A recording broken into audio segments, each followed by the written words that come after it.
Will Israel and Saudi Arabia soon conclude a historic peace treaty that will seal the current status quo on the Temple Mount and allow the Jews to build a third temple? Sukkot, the last significant autumn festival of the Hebrew calendar, began last Friday and ends today. The Jerusalem Post reported on October 3 how about 1,000 Levites performed a religious ritual near the Temple Mount, where they blew trumpets and sang psalms in the tradition of the Levites during the eras of the First and Second Temples. Although this event has been held for the second consecutive year, such a ritual has not been seen since the destruction of the Second Temple in 70 CE. Herzl Ben-Ari, CEO of the Jerusalem Old City Jewish Quarter Reconstruction and Development Company, commented on Monday's event as follows: "This was a powerful event that opened our hearts, reminding us of our deep yearning for ancient days. It's an occasion we may not have witnessed since the temple's destruction." The positive reaction to the ritual received from the authorities points to a significant shift that has taken place in the general atmosphere of Israel in recent years. The longing of Israel's Jews for their ancient roots and the Third Temple is no longer just a radical obsession of some religious extremists, as it was 10 or 20 years ago. Today, a growing number of Israel's nationalist right, who voted for Benjamin Netanyahu as prime minister for a third time in last year's parliamentary elections, supports the dismantling of the failed status quo on the Temple Mount and full Jewish control over their holiest site. This change in public opinion is now evident in several columns in the Jerusalem Post. The Temple Mount, the symbol of Israel's national existence. Despite the Israeli government's strict restrictions on Jewish visits to the Holy Mountain, last year over 51,000 Jews visited the Temple Mount, which is the highest number ever since the days of the Second Temple. The question of Jewish sovereignty over the Temple Mount is no longer a matter discussed only at gatherings of Orthodox Jewish extremists or on end-time forums of American Christian evangelicals. Today, a growing number of secular Jews in Israel and government officials like Itamar Ben-Gvir also support the dismantling of the status quo on the Temple Mount because they see it as the most important symbol of Israel's national existence and a historical reminder of the country's ancient biblical origins, which its Arab adversaries have sought to deny for decades. During the diaspora, it was customary for Jews to pray towards Jerusalem and the Temple Mount as a reminder of the destroyed temple and the promised land from which God had expelled the Jews due to their sins, but to which he also promised to gather them back at the end of times through Hebrew prophets.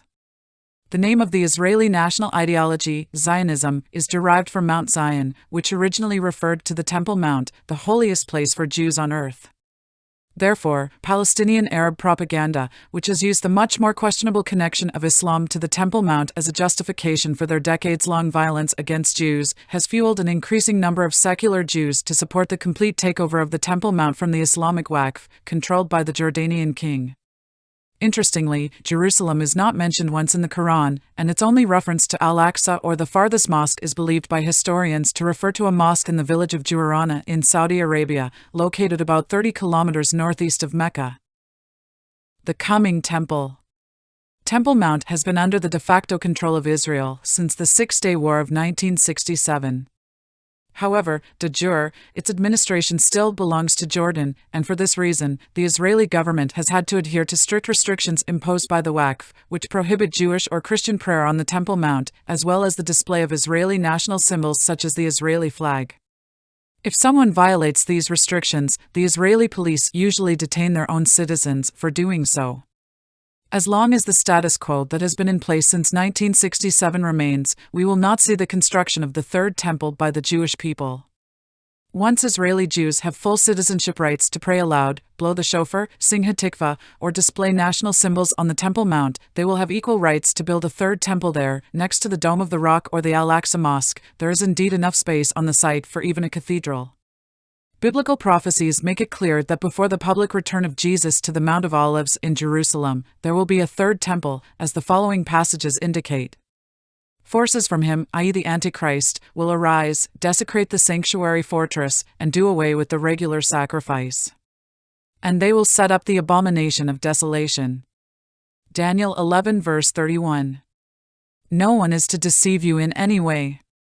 For it will not come unless the apostasy comes first, and the man of lawlessness is revealed, the son of destruction, who opposes and exalts himself above every so-called God or object of worship, so that he takes his seat in the temple of God, displaying himself as being God. 2 Thessalonians 2:3-4. Why can Christians support the Third Temple?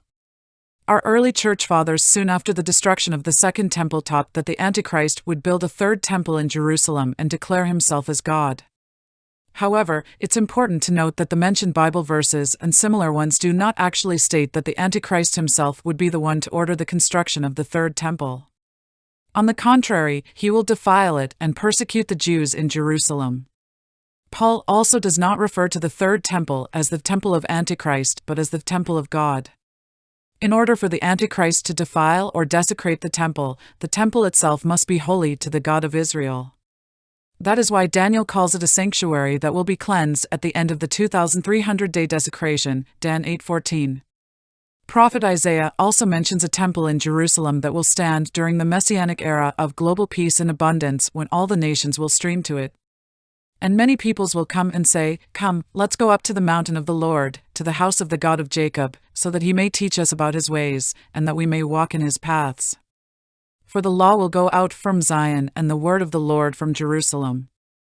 And he will judge between the nations, and will mediate for many peoples, and they will beat their swords into plowshares, and their spears into pruning knives.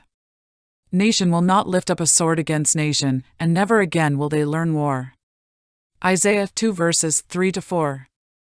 Therefore, my view is that while Christians should not support the reinstatement of Old Testament sacrificial practices as it goes against the central teaching of the New Testament that Jesus Christ made the animal sacrifices of the Mosaic Law unnecessary through his death on the cross of Calvary, we can support the temple itself as a foreshadowing and precursor of the coming temple where our Lord Jesus Christ will appear in his glory during the 1,000-year reign of peace to establish justice among the nations.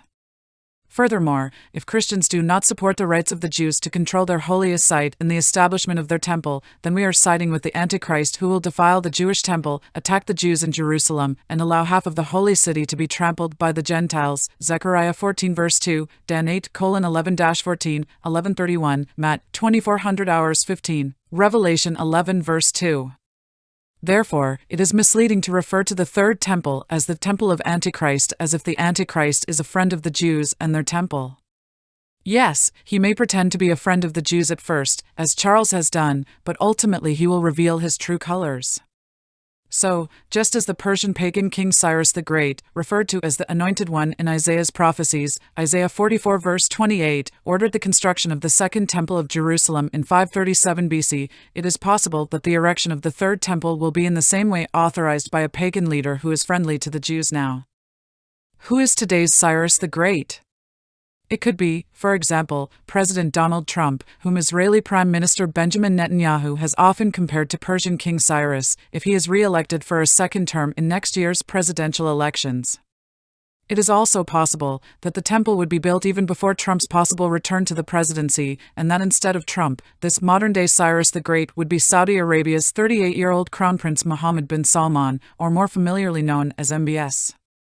Both Netanyahu and MBS have indicated in light of recent interviews on Fox News that Israel and Saudi Arabia are approaching a historic peace agreement as an extension of the Abrahamic Accords signed between Israel, Bahrain, and the United Arab Emirates with strong cooperation from the Trump administration. While Netanyahu has credited President Trump and his Jewish son-in-law Jared Kushner for the success of the peace agreement, in his own memoir and in several interviews, Netanyahu has said that the idea was more of his own than Trump's idea, and even Trump initially tried to sell him the old failed peace model in which Israel is pressured to give up land for peace and negotiate with the Palestinians who are not even willing to recognize the right of the Jewish state to exist and condemn terrorism against Israeli Jews. Netanyahu's own idea, on the other hand, was completely opposite. It is better to negotiate with 99% to eventually bring the remaining 1% on the table than to negotiate with 1% to try to bring the remaining 99% on the table. Here, 99% refers to the majority of Arab countries, while 1% represents the Palestinians. Peace through strength versus peace through appeasement. Netanyahu's pursuit of peace is also based on the classic foreign policy principle of Reagan and Trump, peace through strength. The idea behind it is simple: your enemies will not fear or respect you, as long as you are weak or show weakness, and they will continue to engage in war, terror, or violence to coerce you, or corner you into accepting their terms for peace, after which they can start a new war to extract further concessions from you. However, if you are strong enough to wield military force or use its psychological deterrence against your adversaries, they will eventually realize that fighting against you is utterly futile or too great a risk. Even a school bully preys on the weakness of their victim and only ceases their bullying once they start to fear them. This foreign policy approach is the reason why Gorbachev initiated peace talks with Reagan and Kim Jong-un engaged with Trump. On the contrary, appeasement policies led to the Second World War, as Neville Chamberlain continued to appease Hitler's aggression. Netanyahu has stated on multiple occasions that he transformed Israel from a semi-socialist state of the 1990s into a bastion of free market capitalism, making it one of the world's strongest economic and military powers, despite its small size, approximately 7% of Finland's land area, and a population of fewer than 10 million people. Netanyahu's economic policies also turned Israel into a global center for technological innovation. In fact, The Economist reported in 2010 that Israel has more high-tech startups and a larger venture capital industry per capita than any other country in the world. Thanks to Netanyahu's policies, the Arab countries surrounding Israel began to increasingly respect it, despite their historical enmity.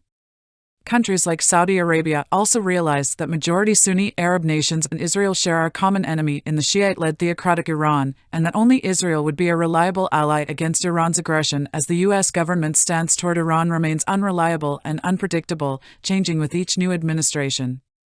In other words, Netanyahu once again proved that the real peace can only be achieved through strength.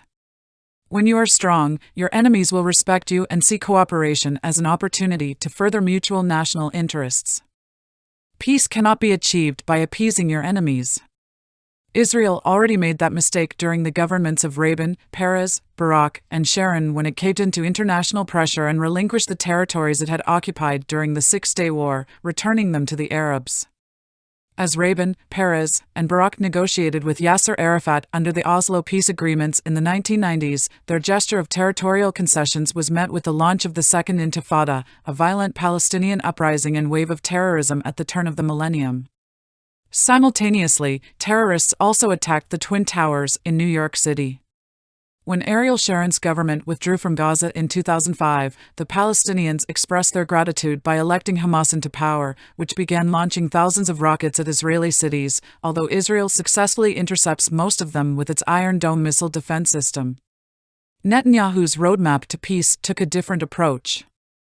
Instead of yielding to the pressure of the nations and sacrificing Israel's security for the sake of a deceptive peace, he stood unwaveringly as the guardian of his own people's interests, resisting the seductive songs of a cheap and treacherous peace that his predecessors had succumbed to.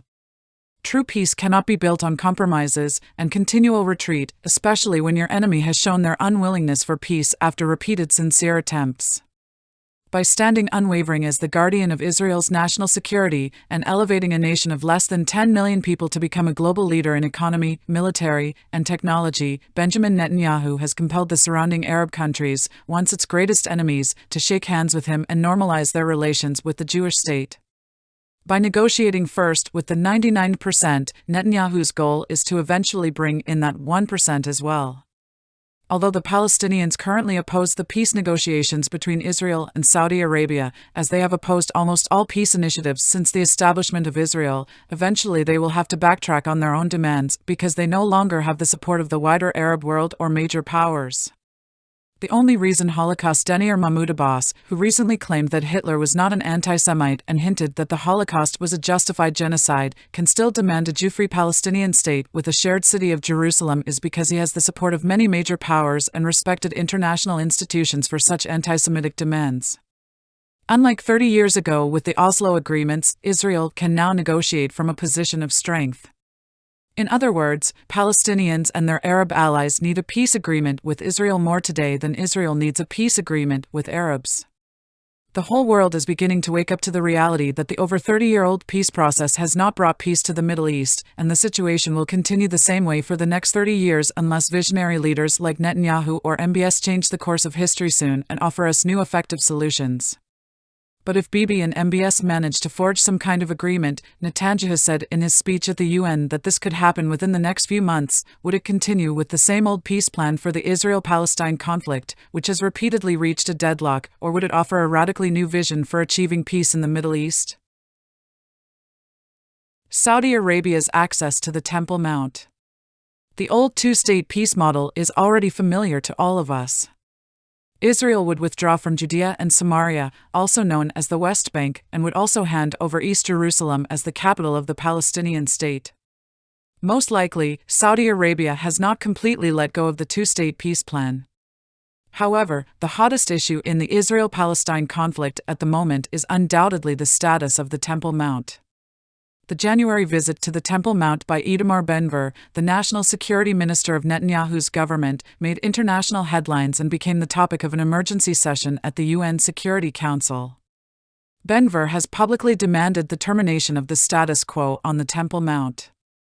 Netanyahu himself is well aware that a growing number of Knesset members of his own government, and his political supporters and conservative voters find the current status quo on the Temple Mount unsustainable. It is like a ticking time bomb that is about to explode in his hands. Israel National News reported on October 1st. MK's demand: government must change current policy on Temple Mount. MKs from the right-wing parties appealed to PM and National Security Minister, a reality that cannot exist in a Jewish state. MKs from religious Zionist and Likud parties addressed a letter to Prime Minister Benjamin Netanyahu, Minister of National Security Itamar Ben-Gvir, Police Commissioner Kobi Shabtai and National Security Committee Chairman Zvika Fogel, demanding to change the policy against Jews who ascend the Temple Mount. In their letter, these Knesset members stated the following: last week, the entire nation of Israel, and us among them, was shocked to discover a new reality in country where Jews praying in the center of the first Hebrew city, Tel Aviv, were beaten and humiliated, while the Israeli police stood by. At the same time, the police use harsh violence against Jews on the Temple Mount, the source of our identity and the purpose of our national existence. This reality, after 2,000 years of exile, cannot be tolerated in a Jewish state. We ask for this to be clarified as soon as possible and, if necessary, to convene a meeting of the National Security Committee to discuss the issue. Transferring the protection of Temple Mount and its two mosques from the Jordanian king's authority under the Saudi Arabian kingdom has already been speculated as one of the most significant changes to the current status quo of Temple Mount in the upcoming peace agreement. Consequently, the Saudi royal family would also gain control over the third holiest mosque for Muslims, as they already control Mecca and Medina, the two holiest pilgrimage sites for Muslims. Many reporters in the Israeli press, like Mordecai Kedar in his opinion article for the Jerusalem Post, have expressed skepticism towards the reasonableness of these plans. Kedar argues that transferring the protection rights of Temple Mount from the Jordanian king to Saudi Arabia would only worsen the situation from the perspective of Jews and could even jeopardize Jewish security. Prime Minister Netanyahu should be well aware of the heated debate currently taking place in Israel. So I ask, would he, as an experienced statesman and skilled negotiator, grant the Saudi crown prince the same authority over Israel's holiest mountain that Jordan has held for the past 56 years?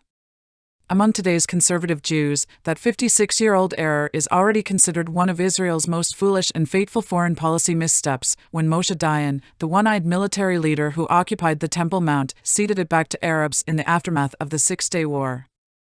So would King Bibi, as his supporters sometimes admiringly call him, make the same foolish mistake now, when he has a unique opportunity to negotiate a more favorable solution for the Jews regarding the status of the Temple Mount? The shared Temple Mount and the Three Musketeers of the Middle East. What if the Temple Mount was divided into separate zones controlled by Jews and Muslims? Or what if MBS made the Temple Mount no one's land, internationally owned, where all monotheistic religions have equal religious freedom to worship their own God publicly without fear of violence? Saudi Arabia has long been known as a very conservative Wahhabi Islamic country, an ideology that fuels Islamic fundamentalism and terrorism, with suspected connections to al-Qaeda and the hijackers of the September 11th attacks, and which Hillary Clinton accused of providing clandestine logistical and financial support to the barbaric terrorist organization ISIS in 2014, according to leaked WikiLeaks cables. Although Donald Trump made a lot of noise about this during the 2016 presidential elections, he also made his first foreign trip as president to Saudi Arabia and brokered a $350 billion arms deal with the kingdom. At the time, the press reported, although it went unnoticed by even many of Trump's MAGA supporters, that the terms of the agreement included a pledge to stop funding terrorists and their ideology. It is precisely for this reason that the ISIS caliphate collapsed by 100% within the next couple of years. For the same reason, MBS ousted Saudi Arabia's previous crown prince, initiated purges of influential Saudi aristocrats, and started openly criticizing the country's previously state-supported Wahhabi ideology. MBS referred to President Trump at that time as the right person at the right time, and Trump, in turn, said he had great confidence in MBS as he began the process of purging the country of influential figures who supported terrorists. It is no coincidence that under MBS's leadership, Saudi Arabia, whose crown princes used to complain to Prince Charles about the American Jewish lobby driving U.S. presidential support for Israel, began to warm its relations with Israel, its historic enemy. U.S. also strengthened its alliance with Israel under Trump's administration and recognized Jerusalem as the undivided capital of Israel. However, under Saudi Arabia's previous approach, they would likely have pressured the United States and used their traditional oil weapon to coerce President Trump to backtrack from his promise to recognize Jerusalem, as all previous presidents had done. But by making the United States an energy-independent nation for the first time since 1957, Trump's administration was no longer at the mercy of the traditionally anti-Semitic and anti-American oil tycoons of the Persian Gulf. In the Yom Kippur War fought 50 years ago, Saudis and other OPEC countries raised oil prices by 70%, causing an energy crisis in Europe that led them to abandon their support for Israel. Saudis have used their monopoly on oil trade as leverage in international politics on other occasions as well. However, the gradual shift towards alternative energy sources such as natural gas, nuclear power, and renewables has gradually reduced the influence of OPEC countries in international politics. Afterwards. Overall, President Trump, Mohammed bin Salman, and Benjamin Netanyahu have been the three most significant historical figures whose leadership has drastically changed Middle East relations, and whose geopolitical maneuvering may now lead to some sort of upheaval regarding the administration of the Temple Mount, which in turn could make it easier for Jews to build the Third Temple. However, if the upcoming agreement does not include any favorable resolution for the Jews regarding the control of the Temple Mount, then it would be a very foolish mistake on Netanyahu's part, which will eventually backfire on him. I predicted in my book, which was already published in December 2014, about the prophetic time calculation of Daniel's 12th chapter, that January 2023 would potentially be a significant time for Israel, Jerusalem, and its Temple Mount. I have reiterated this prediction over the years in various blog posts. This prophecy is also mentioned in the concluding remarks of my English book, which was completed in March 2022. Around that time, January 2023, the newly elected Israeli Minister of Security, Itamar Ben-Gvir, made a highly controversial visit to the Temple Mount as a diplomatic gesture indicating that Israel no longer recognizes Jordanian authority over the site. Was Ben-Gvir's visit merely a preparation for a much more permanent shift that will be seen in the emerging peace agreement between Israel and Saudi Arabia? If the terms of the peace agreement continue to impose restrictions on Jewish prayer on their holiest mountain, it will likely lead to the downfall of Netanyahu's government. I do not believe Bibi would be willing to risk such an outcome.